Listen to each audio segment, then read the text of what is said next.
this is Meredith Elliott Powell, and you know what time it is, and time for Thrive, the show where we dive into the strategies, discuss the steps, everything that you need to know to turn all of this uncertainty into your greatest competitive advantage. And today I have a guest who is probably going to talk about the mother load of uncertainty, and that is the workforce and talent. I have a thought leader when it comes to workforce talent engagement, Cara Silletto. Cara, welcome to the show.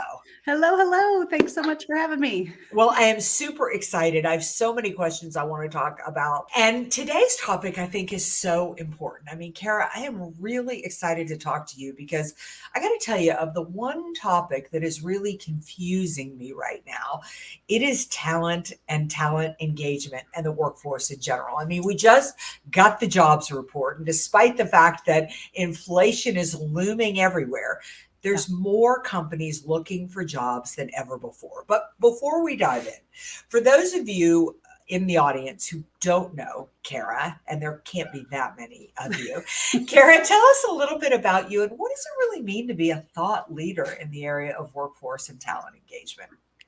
Sure. So I am out of the Louisville, Kentucky area, but I work with clients from coast to coast on figuring out why people are leaving and, more importantly, how to keep them longer.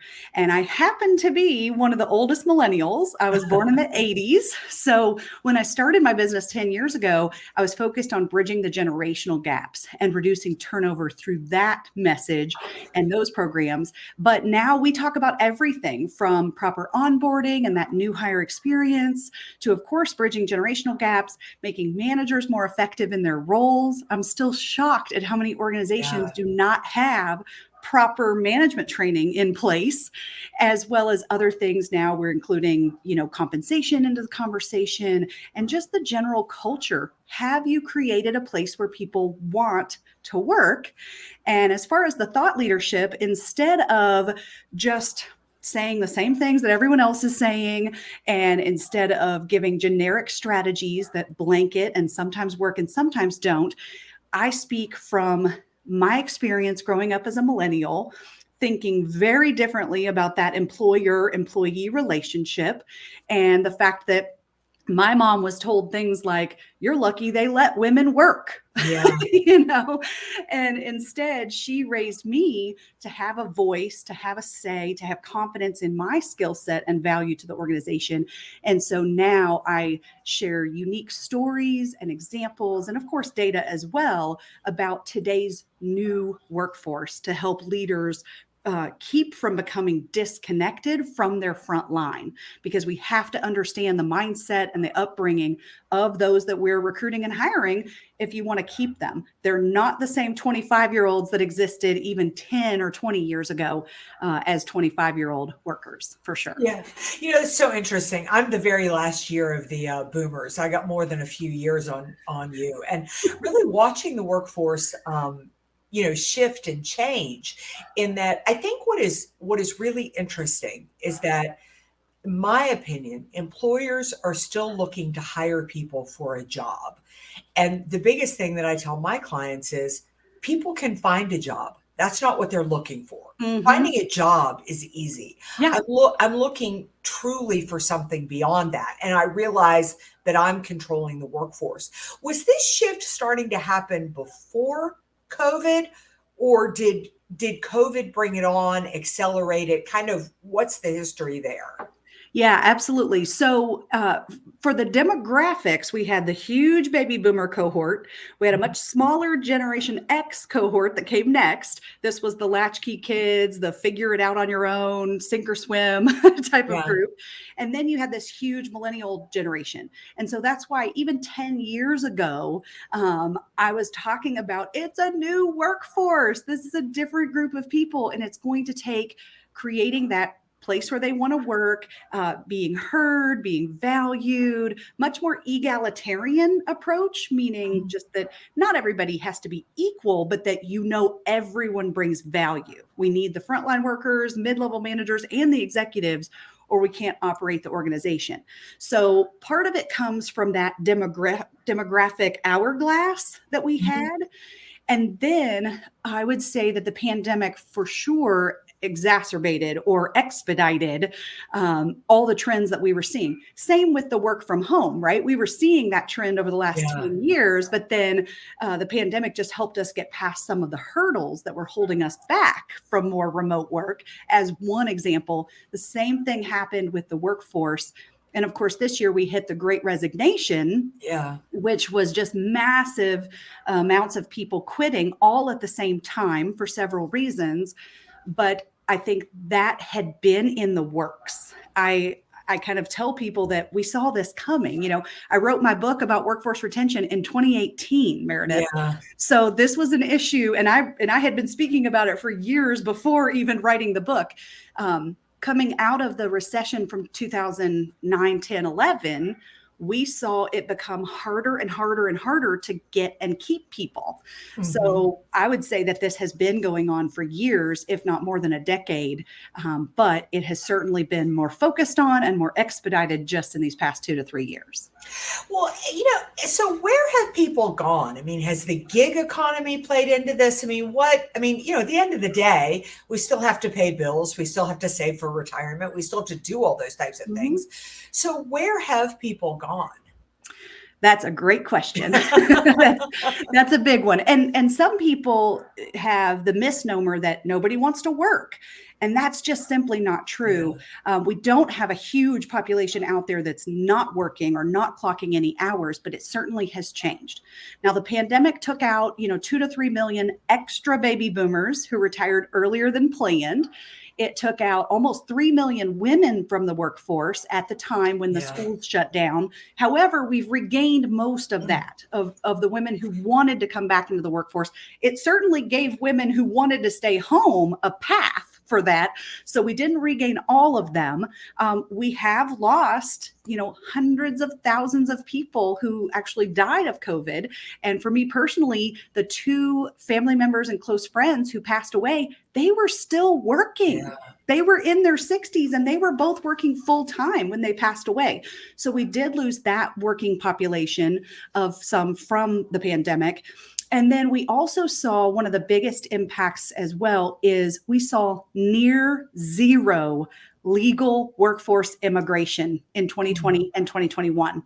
And that is a huge problem for us because so many of our labor focused positions, right? Lower wage workers, for example, a lot of industries, manufacturing, construction, even some of my clients in healthcare that run senior care buildings and other things, hospitality, retail. I mean, we need a lot more laborers than what there even are in the US.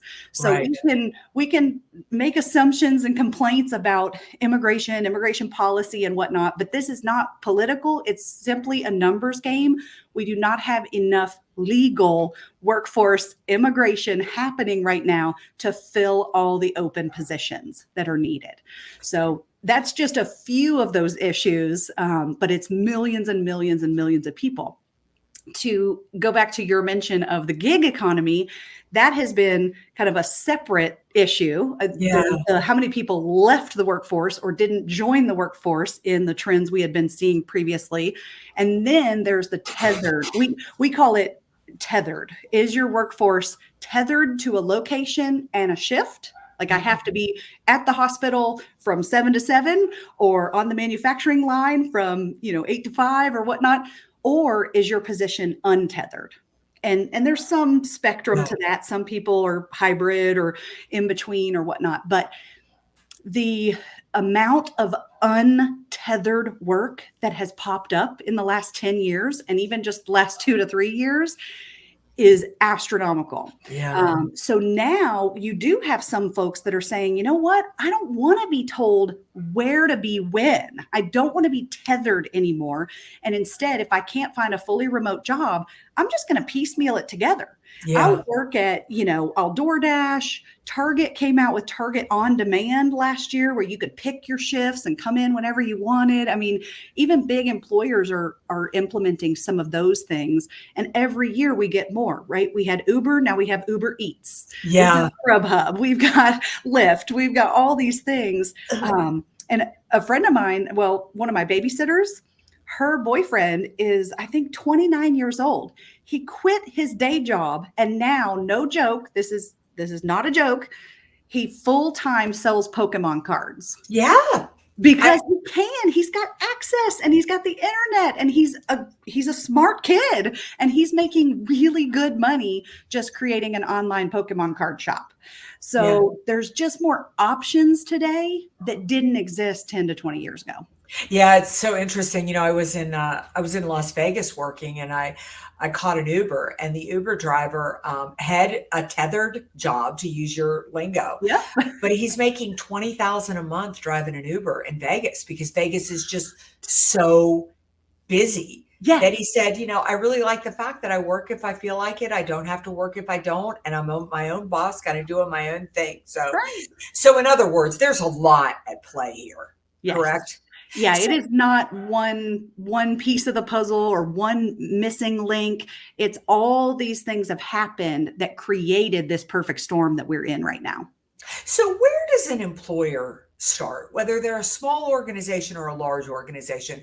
We have all the reasons out there, and they're all valid reasons. But at the end of the day, I still need 3 people in my company. I still need 100 new workers in order to start a new product. Right. Obviously, you're competing for a much smaller pie of people. How do you make yourself competitive? How do you make yourself attractive? Where do you begin? Sure. So I'll just put pay out there first things first, pay as best you can, and make sure that your benefits are attractive. Not everybody wants a 401k. Not everybody even needs health insurance, depending on their marital status or if they're a veteran or other things. Yeah. So really first, kind of look at your comp and benefits. That's one piece of the puzzle. But outside of that, what I work with my clients on is auditing. How great of a place are you to work? Are you magnetic? Are you attracting people and keeping them? Or is something repelling people from working for you? And so it depends on how sophisticated a company is on their culture journey, right? Everybody's in a different place. But first things first, look at the new hire experience. Some companies have a really great onboarding program that's robust and complex, and it includes not just compliance, but culture, and they have shadowing, and it's a lot of training. And other folks are just shoving their people out on the floor. Yeah. They fill out the papers and say, good luck, here's a shovel, or here's your computer or whatnot. And so first thing is that new hire experience and the onboarding. A lot of companies just cut that over the years when they got busy, and they simply need to reinstate it or revamp what's going on with onboarding. The second piece is management development. So have you promoted or hired people into leadership positions without giving them the tools to be successful in the role, right? You see this every day, I'm sure, Meridith. Mm-hmm. So we have to have a proper and effective and updated, not something you did in the late 1900s, but an updated leadership and management program that meets the need of today's new workforce. So are you including the generational conversation and DEI and other things about inclusive leadership that your managers need to see? Because the managers have the most influence on whether a person stays or goes, right? It's unbelievable. Yeah, absolutely. Yeah. And if you think about all those other issues, right? The pay, the schedule, team conflict, other things that people get frustrated for and sometimes quit. A good manager can buffer almost any of that. Like, I don't like my uniform, I quit, right? You can talk to folks about it, try to give more options or more understanding or compromise somewhere else, those types of things. So if the new hire experience is good, you'll keep your 30, 60, 90-day people a lot longer. Yeah. And then if your supervisors and managers are good, then they will keep everybody longer and not be repelling folks out of the organization, which I just unfortunately see all the time. Yeah. So those are some of the pieces, as well as there are fundamentals that are not happening right now. Good communication is not happening because everyone is so busy. Everyone is doing more with less, doing more with less, doing more with less. And so one of my key immediately actionable strategies that I teach, which seems so basic, but it's not happening, is communicate your expectations. Yes. Because your new hires, I don't care if she's 25 or 55, she cannot read your mind. And she doesn't know how it's always been done or how this company is different than the last company, or what your definition of professionalism means, because that word is subjective. Completely. And yeah. So if we communicate our expectations instead of just saying, I shouldn't have to tell her that. Well, that's just common sense. Who doesn't know that? That's a manager that's not going to be as effective at retaining folks than someone that says, I never thought about it the way that you're coming at this. So let's talk through that and figure out how we can get on the same page. And I didn't realize that you didn't know. I want you to keep your shoes on at the office all day. Right. I mean, the littlest things, but that was something I got in trouble for in my 20s. I would walk around barefoot. I didn't think it was a big deal, Meredith. Well, I mean, I think that it's so funny. I was just with a client talking about this the other day, and they're really struggling with this next level of leaders. And what I said to them, I said, everybody comes to work every day with this long list of things to do. And it's your job description, and nobody can do their job description because the last line on every job description is anything else we ask you to do. Yes. Other duties as assigned, right? Exactly. So, Cara, if I report to you, I'm coming in every day and I'm making a decision about what gets done and what doesn't get done. Mm-hmm. The chances that I'm going to prioritize exactly what you prioritize are slim to none. So if you don't tell me what your priorities are, you're going to get upset with me, but it's not really my fault. I'm doing the same thing that you did and decided that this is going to get done and this isn't going to get done. Now, let me ask you a question, something that's really curious to me. What about recruiting? Like, is this like what I see as a mistake right now? I think recruiting needs to be more like sales. Anybody who's highly successful, you're incredibly successful. You don't sit there and wait for the phone to ring. You have a sales team who goes out and finds the clients that you want. I think that recruiting has got to shift that way too. This whole idea of posting on Indeed, I feel like you're already behind the 8 ball. Not that you shouldn't do it, but really good people have a job. Right. Yeah. So a couple of things come to mind. In the sales world, I know years ago, I don't know if anybody still says this, but they would say ABC, right? Always be closing. Yes. And I tell people ABR, always be recruiting. So you're exactly right that needs to happen consistently. I do encourage companies, particularly those who have a lot of staff, right? And probably a lot of turnover, you have to hire ahead of your needs. Yeah. So whether it's on the manufacturing line or even one of my clients that is an engineering firm, they have, 50 engineers. Well, if they know at least 1 or 2 or 3 or 5 are going to leave every year, why are they not creating the pool of the incoming folks that are shadowing and interning or assistant engineer for projects? Because they know they're going to lose folks who get poached or their spouse gets a job in a different city or for whatever reason it is.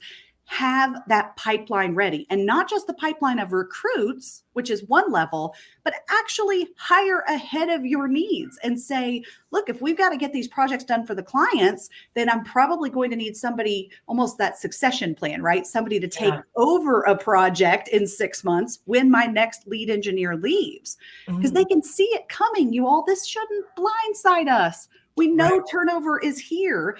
And my newest message right now is about operationalizing turnover, meaning if you don't offer a pension, which most people don't anymore, right? You don't have nobody does. That's keeping people. So if you don't offer a pension that's going to keep people there for the long haul, then why don't you just plan for some turnover? We can certainly reduce turnover from where it is now that's detrimental, but let's say we can take your 40% turnover down to 20%. Even 20% turnover is a lot and needs to have a well-oiled machine behind it. Right. So then you get the proper recruiting that includes the marketing and sales mindset, but you have a proper recruiting function in place. You have a better onboarding new hire experience. You have a cross training plan and career development planning, and you have great managers in place with succession planning on that, great training in place for everybody. If we build this well-oiled machine, we can still be very profitable with a 20% turnover if we're dealing with a 40% now. Now, I have some clients who have 80% turnover right now. And they're in, industries that have very low wage workers. You can find a job within hours or go DoorDash for the same amount of money and things like that. So depending on whether you're at 80% trying to get it back below 50%, or you're at 20% trying to get it back to 10, we're not going to eliminate turnover. Yeah. There's just too many options out there. Nor should you. Yeah, I was going to say, you don't want to, right? I mean, there's always some people you want to get off your team every year. Some right? Turnover is good, which is why our slogan is reducing unnecessary employee turnover. Yeah. What are some of the biggest mistakes you're seeing organizations or leaders make right now as it relates to talent, whether it be engagement, retention? Where are we going wrong? This is a tough one to say out loud, but I see a lot of companies holding on to ineffective managers that they need to let go because that person is repelling people. And that person is keeping the entire organization from becoming the place where people want to work. And then I get the pushback, well, but that person's dependable, or that person's the subject matter expert, or that person's the biggest producer, or that person, I've known them for 22 years and I know their kids and I can't possibly let them go, right? That type of thing. And yet that sometimes is the barrier from getting where we really need to be. So that's one of those. I think executives are finally starting to talk about culture and the cost and investment around culture, but we're still too far behind in most small to mid-size organizations, I would say. The big guys, they have a whole department, right? They have a vice president of people and culture. But if you're a small to mid-size business and you still call your HR functions HR generalists, HR managers, even an HR director, that sometimes tells me that you're not investing in the culture, that you still see HR as compliance and risk mitigation, keep me out of jail with the right paperwork, payroll and benefits. And they haven't taken that next step to create a department or a role, even chief HR officer or vice president of people, those types of positions that really focus on creating a better place to work. Yeah, the most successful organizations that I see are the ones where they have elevated HR to the C-suite, truly elevated it to the C-suite. And the CEO technically thinks of themselves as head of HR. Like, it is not something that they work with intimately, the HR director. It's not something that they just pass to that person. Because that's how important people are. I mean, it is. And none of us can do what we do without our people. So if you're managing behind spreadsheets and behind meetings and computers all the time, and you are not out there on the floor, getting to know your people, talking to your people, listening to your people, not just talking at them, but letting them talk to you, I agree. I think that's where we sometimes get that disconnect of the executives are making decisions and policies and schedules, not really understanding the folks. And then they wonder why they quit. Well, because it's a different workforce and they're not really listening to that. So yeah, absolutely. That HR situation or conversation has to be at the C-suite level. Yeah. Well, it is hard to believe, but we had come to the end of the show and I probably have about 30 more questions I want to ask you. So you have to agree to come back. I always close out with 2 and you can answer them in any order. How do people find out more about you, find out more about all the work that you're doing in your incredible training organization? And then what's your best piece of advice for anybody looking to really crack the talent challenge in 2023? Where do they need to put their time, their energy, and their resources? Yeah, absolutely. So I'm the only Cara Silletto on LinkedIn.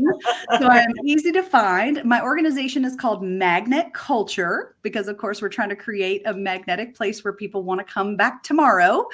And our website is wereduceturnover.com. So that's how you can find us. You can find my book, Staying Power, on Amazon, Kindle, and Audible, if you'd like to take a look at that. And the biggest piece of advice here. So I would definitely say that investing in the development of your managers. I mean, I know I've already said that a few Yeah. times, but that if there is a silver bullet, the investment of making your managers more effective in their roles, whether they're supervisors, manager, director, executives, even. I'm talking about senior level executives.